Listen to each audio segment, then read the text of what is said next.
Tuanzie nchini Tanzania ambapo joto la kisiasa linapanda nchini humo kuelekea katika uchaguzi mkuu wa mwezi Oktoba. Katika mitandao ya kijamii kumeshuhudiwa mvutano mkali wa kauli mbili kuu mtandaoni: no reforms, no elections dhidi ya Oktoba tunatiki. Kauli hizi zinawakilisha sauti tofauti za kizazi kipya, moja ikisisitiza umuhimu wa mageuzi katika sheria kabla ya uchaguzi na nyingine ikitoa wito wa kushiriki uchaguzi bila kusubiri dhamana ya mabadiliko kamili. Katika taifa lenye historia kali ya uchaguzi, harakati hizi mpya hazifanyiki mitaani, lakini kupitia mitandao ya kijamii, zikibeba ujumbe mzito kwa mustakabali wa demokrasia nchini humo. Swali ni je, kampeni hizi zimechangia vipi siasa za Tanzania? Huyu hapa Ahmed Bahaj. Wakati huu joto la kisiasa likipanda nchini Tanzania, kumeshuhudiwa mvutano mkali wa kauli mbili kuu mitandaoni. Ya kwanza, no reform, no election dhidi ya ule wa pili, Oktoba tunatiki. Katika nchi ambayo historia yake ya uchaguzi wake imejaa mchanganyiko wa changamoto pamoja na matumaini kutokana na uchanga wake kwenye demokrasia, sasa tunashuhudia aina mpya ya siasa na harakati. Siasa na harakati zisizo na silaha, bali hashtags, ujumbe, picha, sauti pamoja na video. Lakini pia hata kwenda mbali na kutumika akili mnemba, yani AI, katika kampeni hizo. Lakini je, huu mgongano unaishi kwenye mitandao au unatafsiriwa katika uhalisia wa siasa za Tanzania? Kampeni ya no reforms, no election inayoongozwa na chama kikuu cha upinzani Chadema na wanaharakati wa mageuzi imejikita kwenye matumizi ya nguvu ya kidijitali, kuanzia zile hashtags hadi comment sections. Kila unapofungua ukurasa, akaunti za watu maarufu wakiwemo wasanii, viongozi, taasisi za umma na zingine zimekuwa zikishambuliwa na ujumbe na picha za no reforms, no election. Lakini siku zilizofuata, kampeni ya Oktoba tunatiki haikukaa kimya. Imezaliwa kama jibu, sauti ya wale wanaoamini kuwa mabadiliko yatapatikana kwa kushiriki uchaguzi na wala si kugomea. Sasa chama tawala cha Mapinduzi CCM kinaamini hilo, pamoja na vyama vingine vikiwemo Chauma, chama kilichoibuka kwa kasi sana baada ya waliokuwa viongozi kadhaa wa Chadema kuhamia huko wakipinga hii no reforms, no election. Watu maarufu ikiwemo wanamuziki, waigizaji walituma kwa wingi kampeni hii. Japo kwenye mikutano na hadhira nyingine kampeni hizi mbili zinapigwa, lakini kasi yake kwenye mtandao nayo pia imekuwa kubwa, isiyotarajiwa na pia ya kushangaza. Sasa kwa upande wa serikali haishtushi sana na hilo, ikisema Watanzania wenyewe wana uhuru wa kuongea kwa mujibu wa sheria.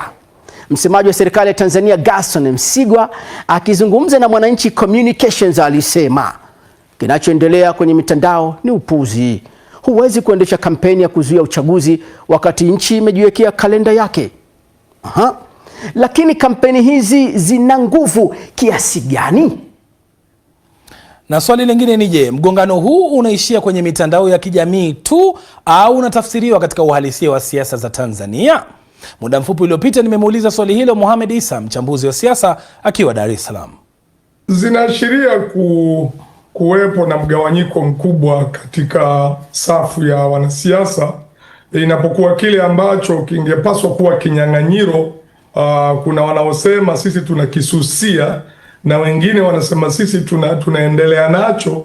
Basi hii inaonyesha mgawanyiko mkubwa katika medani ya kisiasa na wanasiasa Tanzania, jambo ambalo si zuri kwa mfumo ambao unategemea mamlaka ya serikali, wabunge waweze, madiwani waweze kupatikana. Kwa nini kampeni za siasa wakati huu nchini Tanzania zinaonekana kuelekea katika mitandao ya kijamii sana?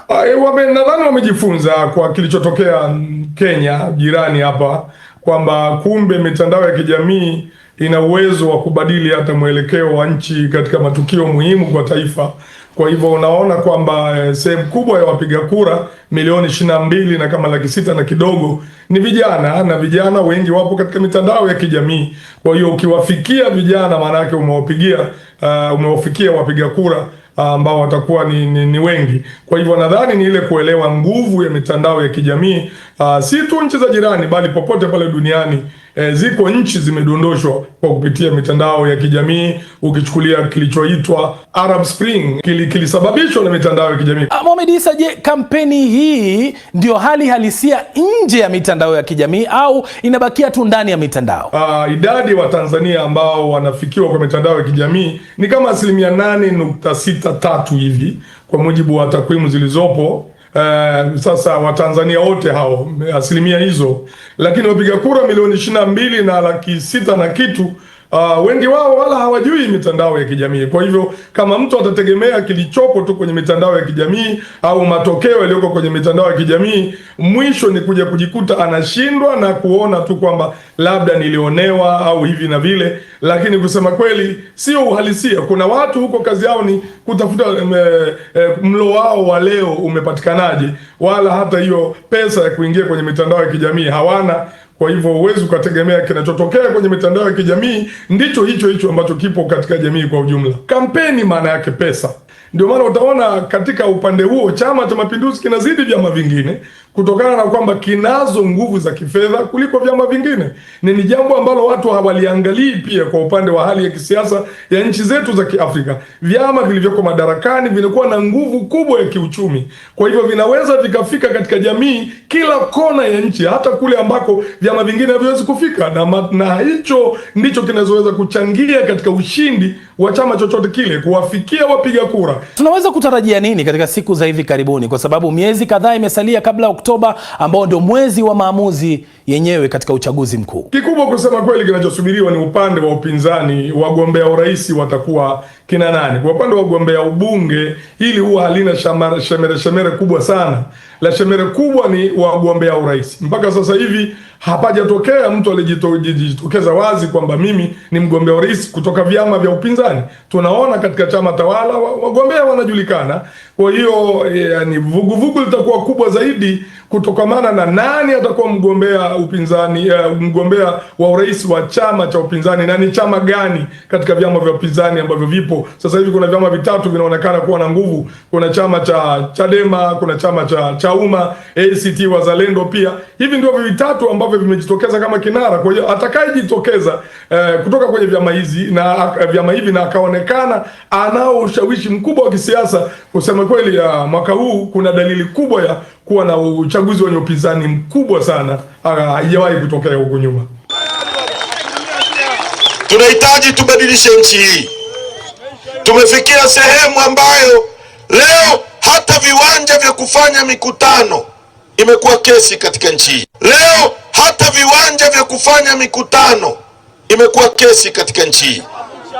Hawataki mpate message kutoka kwa Chadema, hawataki mpate message jinsi tunavyoibiwa, hawataki mpate message jinsi nchi yetu inavyoumizwa, hawataki mpate ujumbe wa jinsi mmefanywa maskini, kwa sababu wanajua Chadema tukisimama hapa tutazungumza kuhusu jinsi nchi yetu inavyoharibiwa. Tumekuja kwenu, kuna mengi yanaendelea na mengi yanazunguka. Tuko tayari, na mimi nimekuja kuwaambia kwa niaba ya chama chetu, tunahitaji mtunge mkono, tutoe uongozi wa nchi hii ambao utabadilisha nchi hii, utabadilisha maisha yetu. Nchi yetu ina kila kitu cha kutufanya tuwe nchi bora duniani. Wao wamepiga no reforms no election. Mmewasikia? Mjawasikia? Sasa wale wanaobishana na Chadema, haki haiombwi, haki inapiganiwa, na sisi tuko tayari kupigania haki hiyo. Tumekuja kwenu kuomba mtunge mkono. Wamefikia sehemu hawawezi kujibu hoja zetu. Walianza wakamkamata Lissu, wakafikiri tutakaa ndani. Tumekataa kukaa ndani. Wakafuta ruzuku, wakafikiri tutashindwa kuendelea. Wananchi wanatuchangia tone tone, tunapiga kazi. Leo wamefikia sehemu wanatuma goons, wahuni kushambulia mikutano yetu. Tumekwenda Igunga, wanatuma vibaka, vijana wanawanywesha pombe washambulie mikutano yetu, na vijana wanaokuja kwenye mikutano yetu wamekataa Muhuni akinyanyua mdomo anashughulikiwa sana kwenye mikutano yetu. Nyie Tabora mtakubali hiyo? Nyie mtakubali hiyo kwamba tusifanye mkutano kwa sababu ya wahuni? Hoja inajibiwa kwa hoja. Hoja haipigwi rungu, hoja haipigwi nyundo. Kama CCM wana hoja ya kujibu no reforms no election, waje kwenye mkutano, sio kuleta wahuni kupiga mikutano yetu mawe. Itisheni mkutano wenu mje mfanye. Walitunyima uwanja hapa, uongo kweli? Siku 2 tumepeleka barua, wamezuia uwanja. Leo ndio wanaruhusu saa 6 kwamba kafanyieni mkutano hapa.